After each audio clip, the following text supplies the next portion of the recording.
గజం కేవలం 23,000 రూపాయలతో 165 గజాల భూమి కేవలం 38 లక్షలు మాత్రమే.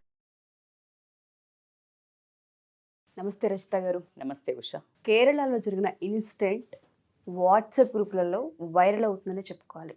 ఎంత వైరల్ అయినా ఇటువంటి వాటిపైన మార్పు రాకపోవడం, చలనం లేకపోవడం ఆశ్చర్యానికి గురిచేస్తుందని చెప్పుకోవచ్చు.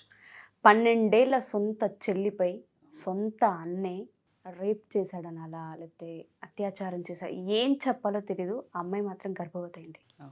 పేరెంట్స్ తీరా ఇంకొక 1 వీక్ ఉంది కనడానికి అన్నప్పుడు తెలుసుకున్నారు అంటే పేరెంట్స్ తప్పనాలా, పేరెంటింగ్ యాంగిల్ చూడాలా, లేదంటే సొసైటీ ఇలా ఉందని అనుకోవాలా, పిల్లకి ఏం అర్థం కాలేదని తెలియాలా, బయట ప్రపంచంలో మనుషుల్ని నమ్మలేకుండా ఉన్నాం అని చెప్పే రోజుల దగ్గర నుంచి ఇంట్లో అన్నో తమ్ముడో నాన్నో ఉంటే నమ్మలేకుండా ఉన్నాం అన్న పరిస్థితి వచ్చేస్తుందేమో అని భయంకరంగా ఉంది.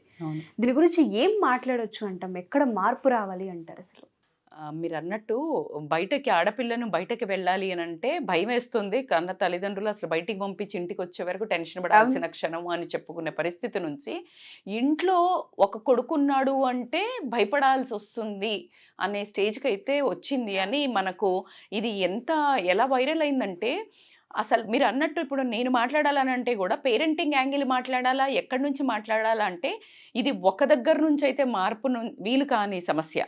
ఎలా అంటే పేరెంట్స్ వెళ్ళి ఆ అమ్మాయిని, ఎవరైతే మైనర్ బాలిక 12 ఏళ్ల అమ్మాయిని ఇంట్లో ఒక కొడుకు మరి కామంతోనా వాడికి అసలు ఈ సోషల్ మీడియాలో అంటే ఏదైతే డిజిటల్ హ్యాండ్లో ఫోన్లో వచ్చే కంటెంట్ చూసి ఏదైతే హార్మోనల్ చేంజెస్ వాడికి మంచి చెడు చెల్లకి తల్లికి పెళ్ళానికి వ్యత్యాసం తెలియని సొసైటీలో బ్రతుకుతున్నామా మనము అనేది అర్థం కాని ప్రశ్న. అంటే ఆ ప్రెగ్నెన్సీని నాకు అన్నిటికంటే చాలా బాధేసిన విషయం ఏంటంటే, మీరు పేరెంటింగ్ యాంగిల్ తీసుకోవాలంటే ఖచ్చితంగా తీసుకోవాలి. ఇక్కడ పేరెంట్స్కి అసలు ఇంట్లో నువ్వు బయట పోయిన అమ్మాయిని ఇలా వెళ్తున్నావు, అలా వెళ్తున్నావు, ఎక్కడికి వెళ్తున్నావు, ఎవరితో వెళ్తున్నావు అని టార్చర్ చేసే తల్లిదండ్రులు ఎవరైతే ఉన్నారో వాళ్ళకి కూడా ఒక వార్నింగ్ లాగా మాత్రం ఇది ఇంట్లో కూడా సమస్య పొంచి ఉంది. అంటే నీ కొడుకు తప్పుడు దారి పట్టడానికి నీ ప్రవర్తన, నీ పేరెంటింగ్ ఖచ్చితంగా ఒక హస్తం మాత్రం ఉంది ఇందులో. ఎందుకు చెల్లె అనంటే ఒక ఆడపిల్ల, ఆ అమ్మాయి అంటే ఎవరైనా సరే అది భావి వరస లేకుండా బిహేవ్ చేయడం అనేది చాలా అమానుషము. ఇది ఎక్కడి నుంచి రావాలి అనే దానికంటే ముందు మనం మాట్లాడాల్సింది ఈ పేరెంటింగ్లో ఎక్కడ పోతుందంటే, 34 వారాలు నీ సొంత కూతురు ఇంట్లో గర్భం దాల్చి ఆ బంగారు తల్లి ఉన్నది అని అంటే అసలు నెల తప్పిన దగ్గర నుంచి ఇది తినాలని అది తినాలని చేత కాకుండా అలా పడి ఉంటే 12 ఏళ్ల అమ్మాయికి అసలు ఏం జరుగుతుందో తన లోపల, అసలు బేబీ ఉందా లేదన్న కన్ఫర్మేషన్ కూడా ఆ పాపకు ఉందో లేదో తెలీదు. తెలియకనే కదా 34 వీక్స్ నుంచి మీరు ఆలోచించండి. అలా నెల తప్పంగానే ఇది తినాలి అది తినాలనే ఒక పవిత్రమైన అందమైన అనుభూతి తనకు తెలియకుండా, తన కన్న తల్లిదండ్రులకు సోయి కూడా లేకుండా, అంటే కూతురికి పీరియడ్స్ వస్తున్నాయా లేదా తెలియదా నీకు, ఏమీ తెలియకుండా ఒక మదర్కి అంటే ఒక మంత్ కాగానే జనరల్గా ఏం చేస్తాము, నీకు ఈరోజు ఈ పీరియడ్స్ అయిపోయినాయా, ఈ మంత్ అయిపోయిందా, ఇలా మాట్లాడుకుంటాం కదా, because that has to be shared. అదే చెప్తున్నాను, ఈ పదాలను ఒక వింత పదాల్లాగా చూడకుండా ఇది డిస్కషన్ చేసే పదాలుగా, ఇట్స్ ఎ న్యాచురల్ సైకిల్ అనేది ప్రతి ఇంట్లో అబ్బాయి కానీ తండ్రి కానీ తల్లి కానీ కూతురు కానీ కూర్చున్నప్పుడు మాట్లాడాల్సి వచ్చిన టాపిక్ లాగా నార్మలైజ్ ఎందుకు అవ్వట్లేదు? ఇంకా చాలా ముందుకెళ్ళాము, చాలా యాక్టివ్ అయిపోయాము, అమ్మాయిలు చాలా ఇదైపోయారు, మోడర్న్ మదర్స్ అయ్యారు, మదర్స్ కూడా జాబులు చేస్తున్నారు సాఫ్ట్వేర్లో. ఏంటి ఎక్కడ కనిపిస్తుందండి? అదేదో ప్రాచీన కాలంలో అదెప్పుడో ఒక వెనకబడిన తరగతుల్లో ఉన్నట్టు అక్షరాస్యత లేని టైములో ఎలా జరిగిందో ఇప్పుడు అలా జరిగింది. ఒక డిజిటల్ మీడియా లేకుండా, ఏమీ లేకపోతే ఎక్కడో మారుమూల గ్రామంలో జరుగుతే ఊర్లలో అంతకంటే విచ్ఛిన్నంగా జరిగిందని చెప్పొచ్చు ఈ కేరళ సంఘటన ఏదైతుందో. జడ్జిల దగ్గరికి వాళ్ళు తీసుకెళ్ళటం, ఎందుకంటే అబార్షన్ అనేది నేరం కాబట్టికే వాళ్ళు డైరెక్ట్గా వాళ్ళ తెలివికి, అతి తెలివికి, పిచ్చి తెలివికి నాకు ఏం చెప్పాలో కూడా అర్థం కావట్లే తల్లిదండ్రులను. జడ్జి దగ్గరికి వెళ్ళినప్పుడు వాళ్ళు ఖచ్చితంగా కుదరదు. ఎందుకంటే చూడండి, మన సంస్కృతి అప్పుడు రాసిన వాళ్ళు ఒక ప్రాణాన్ని తీయడం అనేది నేరంతో సంబంధించి అది ఏ జెండర్ అయినా సరే అనే ఉద్దేశంతో అద్భుతమైన ఒక అమెండ్మెంట్స్ రాస్తే ఈరోజు మొన్న తీసుకుంటే ఒక అమ్మాయిని 16-17 మంది ఇంకొకళ్ళు గొంతులు కోసి చంపేయటము. అంటే నీకు తెలిసిన తప్పును కూడా యాక్సెప్ట్ చేయట్లేదు చూడండి. ఇప్పుడు ఆ చిన్న పాపకు ఒక బేబీ పుడితే ఏమవుతది అనే ఉద్దేశంతో ఒక అబార్షన్, ఆ పుట్టిన బేబీకి రేపు పొద్దున అనాథలాగా లేకపోతే దిక్కుతోచని జీవితం, ఒక జీవితాన్ని ఇంకొక జీవితాన్ని మనము ఒక రకమైన అగమ్య గోచరమైన జీవితాన్ని ఇయ్యటమే ఇప్పుడు పుట్టబోయే బిడ్డకి. అదైతే అది తలుచుకుంటే నాకు ఇంకా ఒళ్ళు గగ్గురు పొడుస్తోంది. అసలు ఆ అమ్మాయి పరిస్థితి రేపు ఇంత మొత్తం తెలిసిపోయింది, రేపు ఏంటి పరిస్థితి అని అనుకోకుండా రేపు పుట్టబోయే పాపది కూడా ఎలా జీవితం అని కూడా ఆలోచించకుండా ఏదైతే చట్టంలో అమెండ్మెంట్ రూల్స్ అని రాశారో ఆ రూల్స్నే పట్టుకొని జడ్జిమెంట్ ఒప్పుకోలేదు. ఎందుకంటే ఆ పసికందును కనాల్సిందే అని ఆ సోదరుడు ఎవరైతే అలా చేశారో అతన్ని ఇంటికి దూరంగా పెట్టమని, పాపను మాత్రం తల్లిదండ్రుల సంరక్షణలో పెట్టమని చెప్పారు. కానీ ఇక్కడ కావాల్సింది ఏంటి అని అంటే ఈ సమాజం ఎక్కడికి పోతుంది? ఈ రోజు పేరెంటింగ్లో ఎక్కడెక్కడి నుంచి సంస్కరించుకోవాల్సిన పరిస్థితి ఏర్పడింది. మరి మనం అనుకోవచ్చు, ఎవరైతే అర్బన్ ప్లేసెస్లో ఉన్నారో ఈ డిజిటల్ మీడియానో లేకపోతే మోడర్న్ మదర్సో లేకపోతే కొంచెమన్నా ఏదైనా వాళ్ళు ఊరి మీద పడి రెంకెలేసి వేరే అమ్మాయిలను చేర్చడం అనేది, ఇలాంటిది రేప్స్ అనేది జరుగుతున్నాయి, మనం వాస్తవికంగా చూస్తున్నాము. అయితే ఊర్లలో గవర్నమెంట్ స్కూల్స్లలో మీడియా అందరి దగ్గర కూడా పొయ్యి ఉండదు. ఎక్కడి వరకు పోతుంది అని అంటే ఇలాంటి మంచి వీడియోస్ చూడరు కదా ఉషా. ఏం చూస్తారు? పాడు వీడియోస్ చూసి వాళ్ళని వాళ్ళు ఉద్రేకపరుచుకొని they want to satisfy one female. ఎవరో అమ్మాయి అయితే చాలు, అది తల్లియా చల్లియా ఎవరు లేదు, చిన్న పాప పెద్ద ముసలామా ఏజ్తో సంబంధం లేదు, దేనితో వరుసతో సంబంధం లేదు. భారతదేశం అనేది ఒక పవిత్రంగా ఒక ఆదర్శవంతంగా మీరు యు ఆర్ ఫ్రమ్ ఇండియా అని తల వంచి నమస్కరించే పద్ధతి నుంచి చీ తూ అని ఇండియాలో ఉన్న లేడీస్ కానీ జెంట్స్ కానీ అనుకునే ఒక తరుణానికి తీసుకురావడం ఉన్నది. అయితే మరి ఎక్కడ నుంచి రావాలి ఈ మార్పు అంటే ఎక్కడి నుంచి? ఒక దగ్గర నుంచి ఎప్పుడు ఏది అంటుకోదు, నలువైపులా ఒకేసారి మంటలెత్తితేనే కాలిపోతుంది. ఇప్పుడు ప్రస్తుతం మన పరిస్థితి అలాగే ఉంది. ఏం చేయాలంటారు అసలు రచిత గారు? సింపుల్, చాలా ఇప్పుడు అమెండ్మెంట్స్ చూడు, ఒక మనిషిని చంపొద్దు అని ఒక రూల్స్, ఒక సెట్ రూల్స్ చేశారు. చేసిన దగ్గర నుంచి అది ఎంత కష్టమైన తరమైందన్న మన సొసైటీ పాటిస్తుంది గమనిస్తే మీరు. ఏది ఇలాంటి న్యాయ వ్యవస్థలు మరి అలాంటి రూల్సే తీసుకురావాలి. అలాంటి సబ్జెక్ట్సే నీకు ఎడ్యుకేషన్ సిస్టమ్, నీకు ఫస్ట్ బడి ఏంటి? అమ్మ ఒడి నుంచి ఎంతసేపు అమ్మాయిలకు నువ్వు బయటికి వెళ్ళొద్దు, వీడితో మాట్లాడకు వాడితో మాట్లాడకు అని చండాలమైన లాంగ్వేజ్ యూజ్ చేసి అమ్మాయిలను కరెక్ట్ చేయడం కాదు. నీకు ఏదో నిన్ను ఉద్ధరిస్తాడు, నీ వంశాన్ని ఉద్ధరిస్తాడు అని కొడుకుని నెత్తిన పెట్టుకొని చాలా అలాంటి ఫ్యామిలీస్ ఇంకా కూడా ఉండటం చాలా బాధాకరమైన విషయం అని చెప్తున్నాను. మూర్ఖంగా అంటే ఆ దాంట్లో నుంచి బయటికి రావట్లే. మగోడు ఏం చేసినా చెల్లుతుంది అనే ఒక భరోసా తల్లి తండ్రి ఇవ్వటం కూడా జరుగుతుంది ఉషా. అంటే అది తెలిసా తెలియక, నేను వాలంటరీగా చెయ్యరాని ఏ తల్లి చెప్తుందని నేను అనుకోను.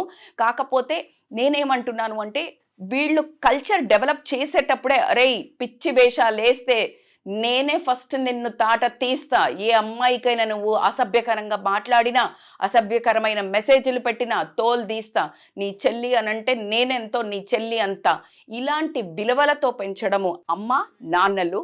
అదేవిధంగా సేమ్ అక్కడి నుంచి బయటపడితే కరెక్ట్గా schools young age, not now, young age primary schools నుంచి బ్యాడ్ అయిపోయింది. ఏంటంటే ప్రైమరీ స్కూల్స్లో PP1 PP2 నువ్వు నర్సరీలకు పోతే కూడా నా గర్ల్ ఫ్రెండ్ నా బాయ్ ఫ్రెండ్ అని తల్లిదండ్రులే చెప్పి నవ్వటము. మా అబ్బాయికి కానీ మా అమ్మాయికి కానీ పలానా గర్ల్ ఫ్రెండ్స్ ఉన్నారు, పలానా బాయ్ ఫ్రెండ్స్ ఉన్నాడు, వాడు ఆ అమ్మాయితోటే కూర్చుంటాడని ముసిముసులు నవ్వులు చెప్పి ఎంకరేజ్ చేస్తున్నారు. అంటే అది ఇప్పుడు ఈ టాపిక్ విన్నాక అవును కదా అని వాళ్ళు ఒక హెసిటేట్ అవ్వడం అయితే జరుగుతుంది అని నేను ఆశిస్తున్నాను. అది వాళ్ళను తెలియకుండా వాళ్ళ మానసిక పరిస్థితిని మోటివేట్ చేయటం జరుగుతుంది. అది మీకు తెలియదు, వాళ్ళలోని ప్రక్రియ వాళ్ళకి ఏం చేరుతుంది, వాళ్ళు ఎలా ప్రవర్తిస్తారు అనేది పేరెంట్స్కి తెలియదు. దయచేసి మీరు ఇలాంటి సంఘటనలు, ఇలాంటి థాట్ఫుల్ ప్రాసెస్ని వాళ్ళ మైండ్లోంచి తీసేయాలి అని అంటే చిన్నప్పటి నుంచి, అందుకే చెప్పాను భగవద్గీత ప్రతి ఒక్క ఎడ్యుకేషనల్ సిస్టంలో రావాలి.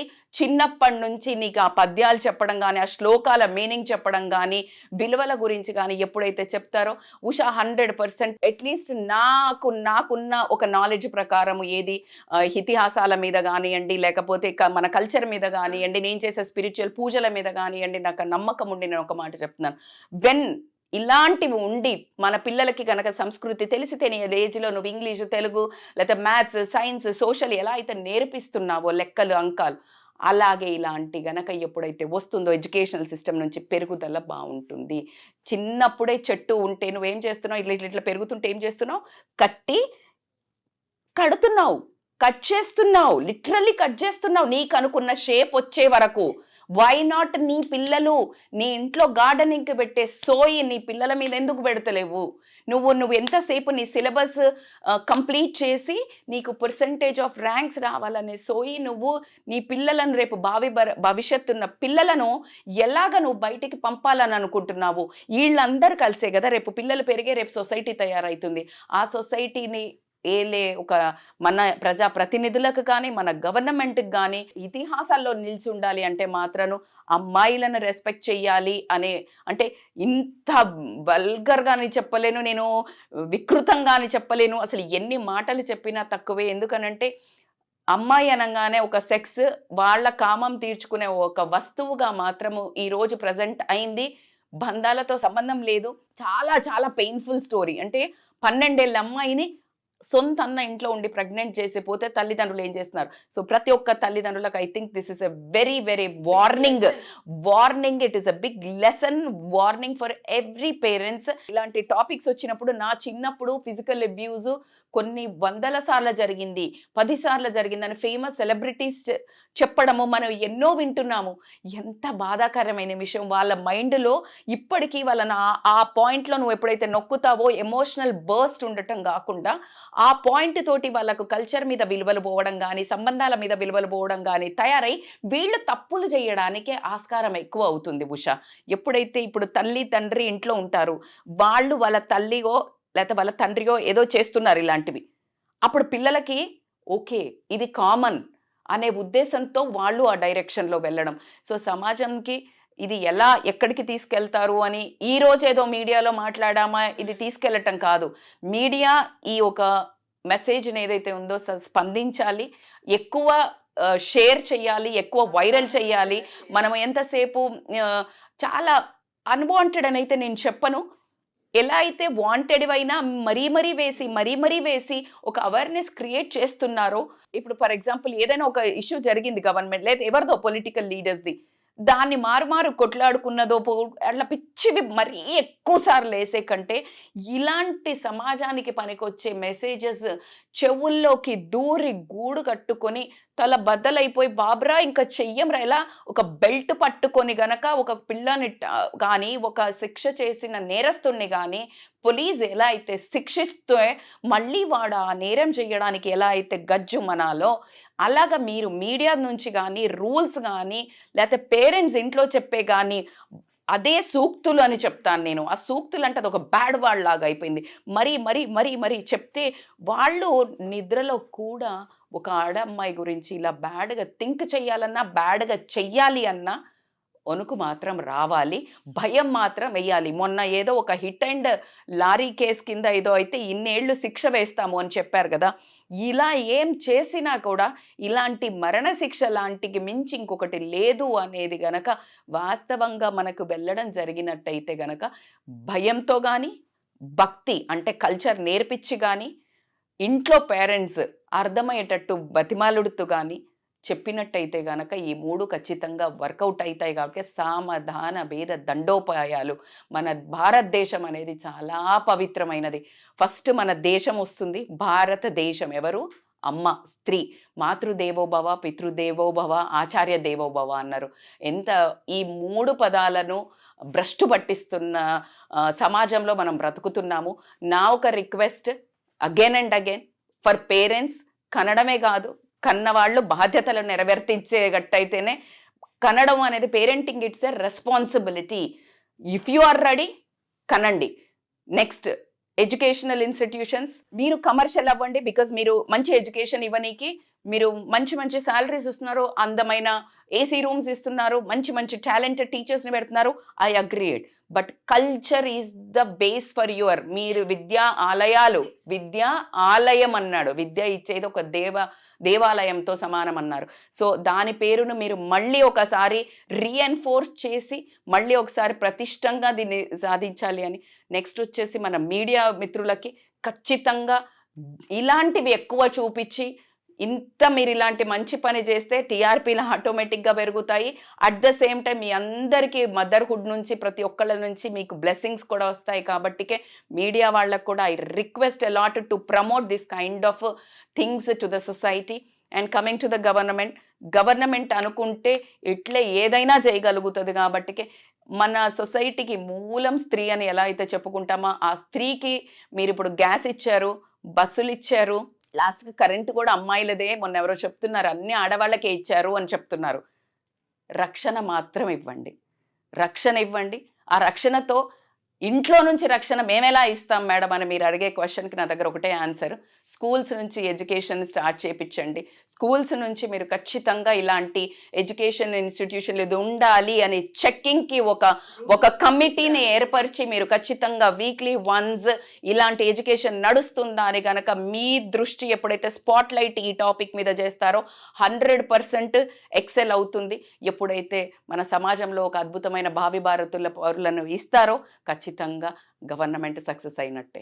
Thank you so much Rachitha గారు. మీరు చెప్పినట్టుగానే గవర్నమెంట్, స్కూల్స్ అండ్ దాంతోపాటు పేరెంటింగ్, ఈ మూడు కనుక స్ట్రిక్ట్గా ఆడపిల్లల విషయంలో కేర్ తీసుకొని రెస్పాన్సిబిలిటీ కనుక తీసుకోగలిగితే ఇటువంటి ఇన్సిడెంట్స్ చాలా వరకు అరికట్టే అవకాశం ఉంటుంది. సో ఫైనల్గా నేను మళ్ళీ రిక్వెస్ట్ చేసేది ద ఎండ్ ఆఫ్ ద ఈ రోజుకి, అంటే ఈరోజు ఇదైతే పెను సంచలనం అంటే నేను విన్న తర్వాత, మీరు ఆ మెసేజ్ పంపించిన తర్వాత నిజంగా కూడా నేను భ్రాంతి కావడానికి ఒక రీజన్ కాదు, జరగడం ఎలా అయితే అమానుషమో పేరెంట్స్ ఇట్లాగా సోదరులు చేసేది. గర్భం దాల్చిన అమ్మాయి 34 వారాలు ఇంట్లో ఉంటే పేరెంట్స్ ఏం చేస్తున్నారు is a big shocking for me. Parentings correct చేసుకోవాలనేది. సో నేను ఈ వీడియో ఎవరైతే మన సోషల్ మీడియాలో చూసిన ప్రతి ఒక్కరూ #సేవ్ ఫ్యామిలీ వాల్యూస్ అనే వీడియోతో ప్రతి మీకు వీలైనన్ని గ్రూప్స్లలో వీలైనంత వరకు మీరు షేర్ చేయాలని నేను రజిత మైనంపల్లి మీకు రిక్వెస్ట్ చేస్తున్నాను. బికాజ్ మన అందరి పాత్ర సొసైటీని బాగుపరచడానికి ఒక్కరిది వంతు కాదు, ఇది ప్రతి ఒక్క పౌరులది, ప్రతి ఒక్క హ్యూమన్ బీయింగ్ అనుకుంటేనే ఇది పాసిబుల్. సో మనందరం కలిసికట్టుగా ఈ యొక్క ఎక్కడ ఎవరు కలిసినా జనరల్ డిస్కషన్లో కూడా ఏదైతే ఇలాంటి సెన్సిటివ్ ఉన్న అబ్బాయిలు కూడా ప్లీజ్ మీరందరూ కూడా వేరే అబ్బాయిలను కూడా మంచి వాల్యూస్ ఇవ్వడానికి ఖచ్చితంగా మీరు కూడా ముందంజు మా టీంలో కలుస్తారు అని #family values share viral, make it viral, it reaches to the everyone's heart and mind even though in sleep. నిద్రలో కూడా మన ఈ వైరల్ న్యూస్ కానీ ఈ వీడియో కానీ వాళ్ళకి చేరాలని నేను మళ్ళీ మిమ్మల్ని రిక్వెస్ట్ చేస్తున్నాను. Thank you so much Rachitha గారు. మీరు చెప్పినట్టుగానే ఈ వీడియో ఎవరైతే వ్యూవర్స్ చూస్తున్నారో సో దయచేసి అబ్బాయి కావచ్చు, మీ ఇంట్లో చెల్లెళ్ళు ఉంటారు, అక్కలు ఉంటారు, ఫ్యామిలీ ఉంటుంటుంది, మీ వైఫ్ ఉంటుంది, ఎవరైనా సరే ఆడపిల్లల కోసం నిలబడే ప్రతి ఒక్కరి వీడియో షేర్ చేసి ఫ్యామిలీని రక్షిస్తారని కోరుకుంటున్నాం. ఎందుకంటే వాళ్ళ పేరెంటింగ్లో తెలియాల్సిన అవసరం ఉంది. 34 వారాలైన తర్వాత కూడా పిల్ల ప్రెగ్నెంట్తో ఉందని తెలుసుకోలేకపోయారు పేరెంట్స్ అంటే అంతకు మించిన అవమానం ఇంకొకటి ఉండదు. సో దయచేసి వీడియోని అందరూ షేర్ చేస్తారని సుమన్ టీవీ నుంచి మేము కూడా కోరుకుంటున్నాం. థ్యాంక్ యూ రచిత గారు. Thank you so much. Thank you Usha.